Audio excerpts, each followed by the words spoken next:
Actually, it's very specific always with Kosovo because there is some ongoing, actually it's not just ongoing now, but for years, political challenge. And this political challenge is creating a lot of political risk, and political risk is creating a lot of unpredictability for Kosovo economy. And I think this is different from other countries of the region. It's different specific of political risk. If you have political risk in Montenegro due to, let's say, frequent changes of governments in the last couple of years, in Kosovo it's not just that, but it's also related with security issues. And I have to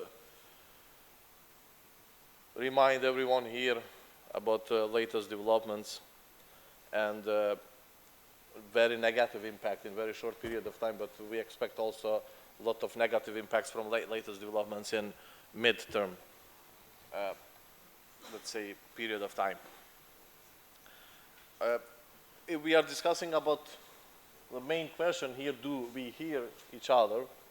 I definitely can say we do not hear each other in Kosovo. Policy issue is dead in Kosovo, so there is no policy. There is no policy for health, no policy for education, no policy for economic development, no policy for basically anything.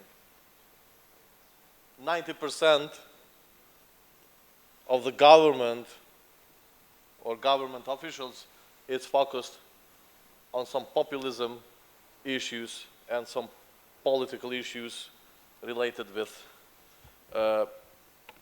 Kosovo-Serbia ongoing disputes, including latest deep breach of security, national security in all levels. So if we are discussing about policy and policy making, I can say that policy is definitely dead in Kosovo. And together with this, I also can say that there is no public-private dialogue in Kosovo in the last 3 years, especially after pandemics.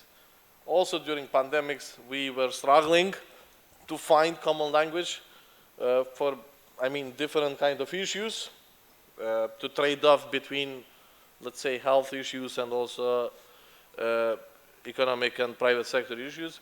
But now it's different kind of, let's say, strugglings.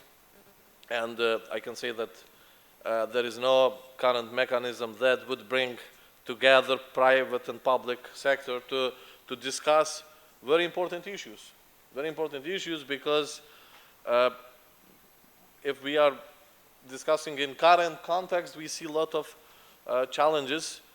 Kosovo economy is not very much, let's say, integrated to international markets, but the impact of international markets to Kosovo economy is very high because Kosovo has huge trade deficit and basically we import 90% of basic goods.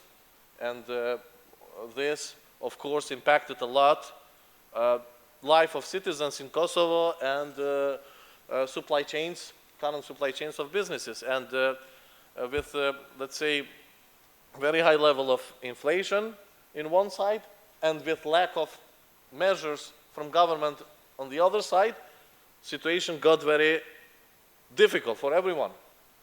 Now we have slowdown of inflation and the rate is, let's say, basically to post, let's say, to pre-Ukraine war